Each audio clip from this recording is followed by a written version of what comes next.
Queen Elizabeth II's coffin is now at her Buckingham Palace home. A formal military procession will soon transport her to Westminster Hall, the home of the UK government, where she will lie in state for 4 days. Mourners are camping out in London, waiting for their chance to see the Queen's coffin and pay their respects. Elizabeth's children and grandchildren received the body in a private event at the palace. The Queen will lie in state in Westminster Hall until her funeral next Monday.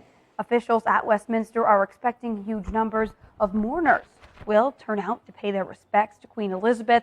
Mourners are warning that wait times could reach up to 30 hours.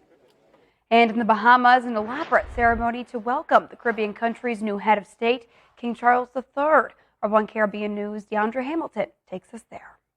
3 cheers for His Majesty the King. Hip, hip, hip. Hooray! Hip, hip, hip. Hooray! The head of state in the Bahamas is now 73-year-old King Charles III. A proclamation in Rawson Square on Sunday was synchronized with those around the world and solidified Charles's ascent to the throne and the constitutional head for the Commonwealth of the Bahamas. There was an elaborate ceremony punctuated by a 21-gun salute.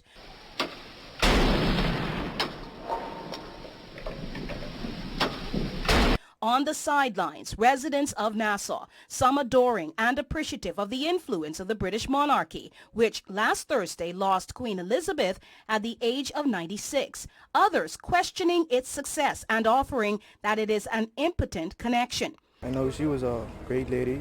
She was a great queen. It was kind of odd, as I heard. I sad. The royal family have my condolences. I feel like she could give us true independence, make us a stronger nation before she died. This is a sad time because over the world, everybody's sad about our passing. We show more respect than we're supposed to. Unfortunately, right now, in today's society, people respect her more than they respect their own Bahamian. And that's very sad. Things will change now, including the British national anthem, which will say, "God save our king," not queen, and a proclamation to ensure the wider Bahamas is aware of this auspicious shift. This 11th day of September 2022 and the first year of His Majesty's reign. Signed, Governor General. God save the king. God save the King. DeAndre Hamilton reporting. All right, thanks so much for that report, DeAndre. Well, meantime, the first person to be diagnosed with monkeypox in Guyana has recovered from the illness. Health Minister Dr. Frank Anthony said the patient who was diagnosed 3 weeks ago is no longer contagious and has been released from the hospital. Our first patient is now back at home. That patient is non-infectious and can resume work. And we had a lot of his close contacts in quarantine. They have all now been rechecked. None of them showed any signs or symptoms of monkeypox, so they can resume normal activity as well. Now, Minister Anthony also reported that the second person diagnosed with the virus is still being monitored. The first case of monkeypox in Guyana was confirmed on August 22nd. Exactly a week later, the second case was reported. So far, no other monkeypox case has been detected in the country. We haven't found any new cases, which is a good thing. We have had a number of calls, and persons came in because they had various types of rashes, but none of it was confirmed as monkeypox because we did the confirmatory test. And switching gears now to Puerto Rico, as kids return to the school, some think events like the COVID pandemic have hindered students when it comes to their success in the classroom, especially third graders who are still trying to master their reading skills.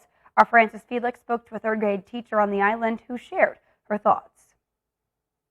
A third grade teacher denounced via social media that most students lack of basic skills in reading and grammar.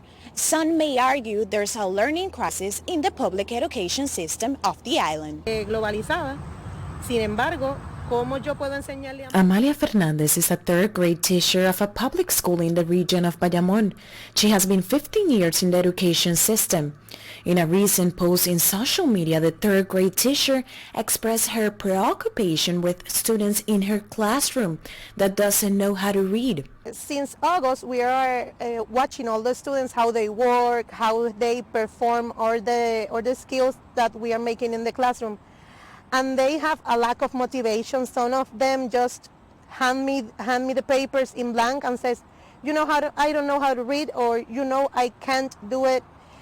And even when I'm trying, and I said, you can do it, but you have to try, they have that lack of interest. Also, some of them get frustrated because they want to do the work, but they can't. One of the main concerns of the teacher is a 2015 letter from the Department of Education that established that students have till third grade to be able to read. Right now we are working with the curriculum that is from 2015. There's no other letter that support this one, so this one is the last. It says that students have until third grade to learn how to read. They need to read when they reach third grade because in third grade they receive some standardized test. Basically, that test is a standardized test that involves reading and comprehension. And if you have a child that doesn't know how to read, how do you think they're going to do that test? They're going to fail those tests. According to data collected for the 2020-2021 school year, after the start of the COVID-19 pandemic and after the transition to online education, shows that a significant number of third grade students, 51%, do not master the skills of their grade, and that first grade students were the most affected. In recent expressions, Education Secretary Eliezer Ramos said that he recognized the primary responsibility of the agency he directs to ensure that children learn basic reading skills. For the teachers, some of the solutions to this issue is having the parents being involved in the learning process and a change of curriculum that focus on each class instead of combining them. If things in the past work, why should change them? If in the past, when we have the class separated, because right now we are working with an integrated class that mix social studies with the Spanish skill. If we go back and we know that when we have the classes separated, they work, why shouldn't we go back to that? Maybe back to the basics. We can go back, separate the class, return the Spanish class and the social studies as it was, and maybe we can do a big effort and put the focus when it's needed. Teachers and educational personnel are really concerned about this situation. They ask more support from parents and an immediate change in next year's curriculum. This issue must be prioritized because our students could be at jeopardy. Reporting from San Juan, Puerto Rico, Frances Felix.